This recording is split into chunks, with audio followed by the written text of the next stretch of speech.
সুপ্রভিয়াস আসসালামু আলাইকুম। রিধা মিডিয়ার পক্ষ থেকে আপনাদের সবাইকে স্বাগতম এবং এখন একটি গুরুত্বপূর্ণ নিউজ নিয়ে আপনাদের সামনে হাজির হয়েছি, আর সেটা হচ্ছে রাইট টু বাই। আপনারা জানেন যে কাউন্সিলের বাড়িগুলোতে যে ভাড়াটিয়ারা থাকতেন, সেই ভাড়াটিয়াদের কয়েক বছর পরই সেই বাড়িটি কেনার জন্য সুযোগ ছিল, এবং যখন তিনি বাড়ি কেনার জন্য যেতেন তখন তিনি 50% ডিসকাউন্ট পেতেন, এবং কিছু কিছু বাড়িতে ছিল 35% ডিসকাউন্ট। সেই ডিসকাউন্ট এখন তুলে নিচ্ছেন বর্তমান লেবার সরকার। এর ফলে যারা সেখানে কম আয়ের বা নিম্ন আয়ের যে মানুষগুলো আছেন তারা এখন ক্ষতিগ্রস্ত হবেন, তারা বাড়ি কেনা থেকে এখন বঞ্চিত হবেন, এমনটাই বলছেন যারা বাড়ি কেনাবেচা করেন সেই সব এজেন্টের মালিকরা। শুনুন তাদের মুখ থেকে বিস্তারিত। যদি বলেন। 1980-তে মার্গারেট থ্যাচার রাইট টু বাইয়ের যে জিনিসটা এদেশে আছে, স্বল্প পরিমাণ আয়ের লোকরা কাউন্সিলের ঘরে থাকছে এবং এটা কেনার জন্য যে সুযোগ করে দিয়েছে। তো এটা নর্মালি যে মার্কেটের যে প্রাইস থাকে তাতে থেকে অন এভারেজ 70% ডিসকাউন্ট পেয়ে থাকে। তো পেয়ে থাকার প্রেক্ষাপটে এখন স্বল্প আয়ের মানুষগুলো সেটা কিনতে পারছে, এবং প্রতি বছরে এটা এমন হচ্ছে যে 23,000 প্রপার্টি এরকমভাবে রাইট টু বাই পিপুলরা কিনছে, যেহেতু স্বল্প মূল্যে পাওয়া যাচ্ছে। তো লেবার পার্টির এবার যে বাজেটটা ঘোষণা করা হলো 14 বছর পরে, এই 14 বছর পরে এই বাজেটের প্রেক্ষাপটটা এমনভাবে আসছে যে রাইট টু বাই বাড়িগুলোর ক্ষেত্রে যে আগে যেরকম পাওয়া যাচ্ছে এটা কিন্তু এখন থেকে ওরকমভাবে পাওয়া যাবে না। 2/3 তারা এটাকে ডিসকাউন্ট করবে।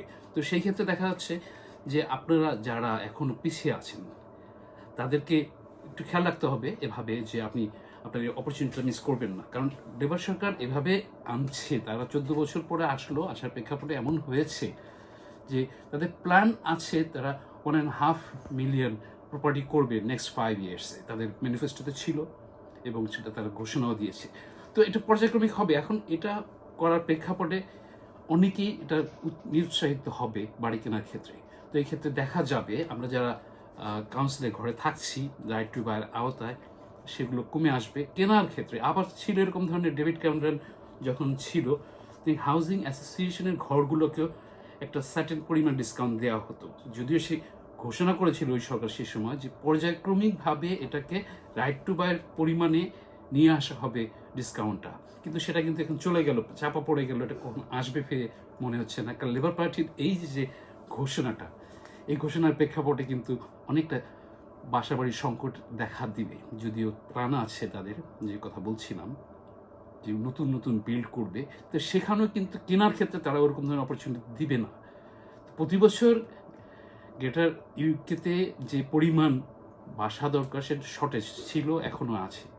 তো দেখা যাক কি হয়। বাট আপনারা যারা এখনও পিছিয়ে আছেন কোনো কারণে, একটু ভালোভাবে দেখে নেবেন, আপনার অপরচুনিটি আপনি লুজ করবেন না। By reducing the right to buy discount to 16,000, that will stop a lot of first-time buyers who wants to buy the right to buy.